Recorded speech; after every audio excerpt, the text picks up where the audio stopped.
Is coming out in support of a family grieving the loss of their 9-year-old son. Se oye bonito. Nadir Gabarete was killed after he and his older brother were hit by an RV. This happened on Thursday while they were riding an electric scooter. His brother is in the hospital, and the driver has been arrested for suspicion of driving under the influence. Those remembering Nadir last night include a woman whose own son was killed by a hit-and-run driver. His father is a working man here. He's a vendor, we see him all the time. And for him to see that and hear this as a neighbor, it's disheartening. Our leaders of this community, they need to do something, because barely 4 months ago I lost my son. Right now, right here is somebody else.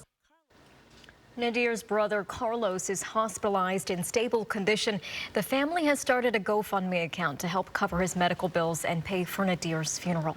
A shocking discovery in Long Beach, where a man is under arrest accused of sending dozens of payments to ISIS. Prosecutors say the FBI raided Mark Lorenzo Villanueva's home yesterday, finding what appeared to be a bomb in his bedroom.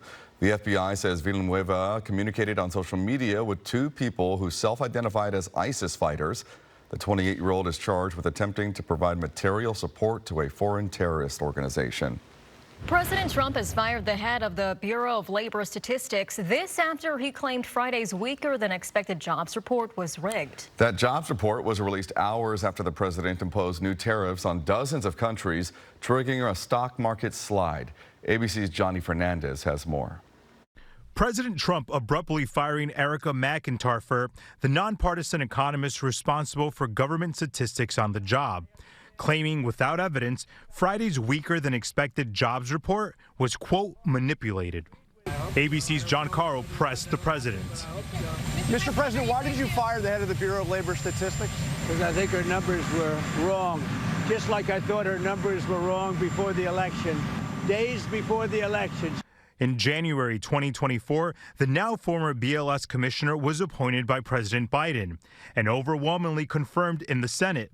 Then Senator J.D. Vance voted for her. She will be replaced with someone much more competent and qualified. The president said on social media, important numbers like this must be fair and accurate. They can't be manipulated for political purposes. But many economists are expressing alarm, worried President Trump is trying to manipulate the numbers.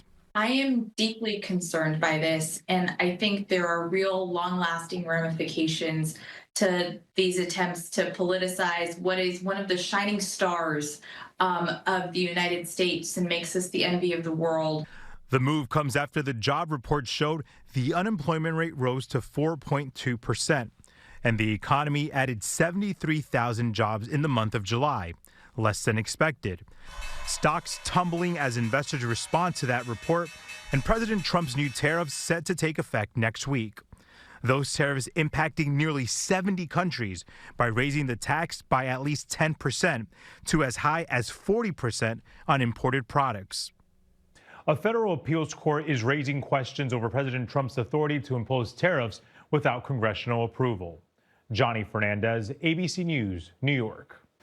Meanwhile, here at home, SoCalGas says it has laid off some workers. In a statement to ABC7, the utility company said, quote, as we navigate a changing regulatory and economic environment, SoCalGas is taking steps to align our operations with recent regulatory outcomes and evolving business needs, which includes reducing approximately 2% of our workforce. No word on the exact number of employees let go. Happening today, it's the celebration of a major milestone in one of LA's historically underserved communities. About $10 million has been poured into a project to revitalize Martin Luther King Jr. Boulevard from the 110 freeway to Central Avenue in historic South Central. There are improved medians, wider sidewalks, ADA ramps, drought-tolerant landscaping, and safer bus stop conditions along the mile-and-a-half stretch. They're all designed to provide residents with a more comfortable, walkable, and greener neighborhood. To mark the completion of the project, people are invited out for a community run or walk along the upgraded corridor this morning at 7:30. Happening today, Baldwin Park is hosting its 30th annual Pride of the Valley 5K and 10K run and walk. Organizers say the event welcomes running royalty, with some runners going off to compete in the Olympics or set American records. Participants will run north on Baldwin Park Boulevard and through city streets before finishing back at Morgan Park. You can register until race time. That's today at 8 a.m. And good morning. We're starting off your weekend with some really nice conditions. A little bit of that cloud cover, though, back in the mix once again. Right now, though, taking a live look from our bluish sky camera. Clear skies out there for you. You can just start to see the sunrise coming up. 63 degrees to start off your Saturday. And then down in Long Beach, more of that marine layer is back. So especially our coastal communities, you are seeing quite a bit of cloud cover to start off the weekend. 64 degrees for you out in Long Beach. So it's mild. Have the sweater handy. I mean, we're getting really good at these nice, cool mornings. 67 for you in Palmdale. Lancaster already in the 70s this morning. You're at 72. 57 in Pasadena to start off the weekend, and then Fullerton coming in at 65. Excuse me. All right, temperatures today. So LA, Orange County, pretty comfortable. You're in the mid 80s, but our valleys and inland spots, it's going to be a warm one once again. You're back in the 90s, so right around average for this time of year, feeling like summer. Along the coast, 70s for you. Mountains just breaking into the 80s, and then our deserts, it is hot. It is summertime. Triple digits for the high deserts, but barely, and then low deserts, it's a little bit warmer, 113. This is just the start of some much warmer temperatures coming our way. We are talking about a heat wave of the season. I'll break it down in the full forecast. But for now, Tony, I see the smile. I know you're waiting for this. Well, I mean, when it gets too hot, that's a problem. It's got to stay within the limits. Yeah, we're kicking off August with some warmth. Shayla, thank you.